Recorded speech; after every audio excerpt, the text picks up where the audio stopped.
വെള്ളാപ്പള്ളിക്കെതിരെ സമസ്ത മുഖപത്രം. വെള്ളാപ്പള്ളി RSSനു വേണ്ടി ഒളിസേവ നടത്തുന്നു. ഇസ്ലാമോഫോബിയ എന്ന സംഘപരിവാർ അജണ്ടയാണ് വെള്ളാപ്പള്ളി പടർന്നതെന്നും വിമർശനം.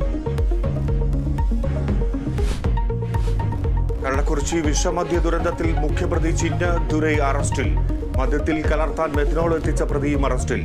ദുരന്തത്തിൽ മരണം 50ആയി, 115 പേർ ചികിത്സയിൽ. നീറ്റ് പരീക്ഷാ ക്രമക്കേടിൽ അന്വേഷണം ബീഹാറിന് പുറത്തേക്ക്. UP, മഹാരാഷ്ട്ര സംസ്ഥാനങ്ങളിലെ വിദ്യാർത്ഥികൾക്ക് നോട്ടീസ്.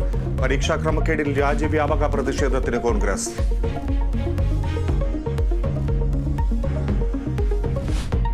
തൃശൂരിൽ ആംബുലൻസിന്റെ യാത്ര തടഞ്ഞ് കാട്ടാനയുടെ പരാക്രമം.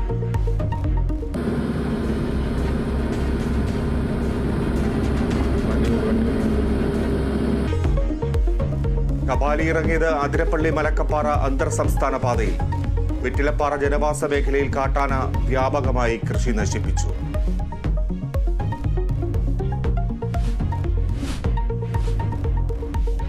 മലപ്പുറത്ത് പേരക്കുട്ടി മരിച്ചതിന് പിന്നാലെ മുത്തശ്ശിയും മരിച്ചു. റിമോട്ട് ഗേറ്റിൽ കുടുങ്ങി 9 വയസ്സുകാരുടെ മരണം ഇന്നലെ. മൃതദേഹം കാണാനെത്തിയ മുത്തശ്ശി ഹൃദയാഘാതം മൂലം മരിച്ചു. യൂറോ കപ്പിലെ ആവേശ പോരാട്ടത്തിൽ സ്പെയിനിന് ജയം. ഇറ്റലിയെ തോൽപ്പിച്ചത് എതിരില്ലാത്ത 1 ഗോളിന്. കോപ്പ അമേരിക്കയിലെ ആദ്യ മത്സരത്തിൽ കാനഡയ്ക്കെതിരെ അർജന്റീനയ്ക്ക് ഇരട്ട ഗോൾ.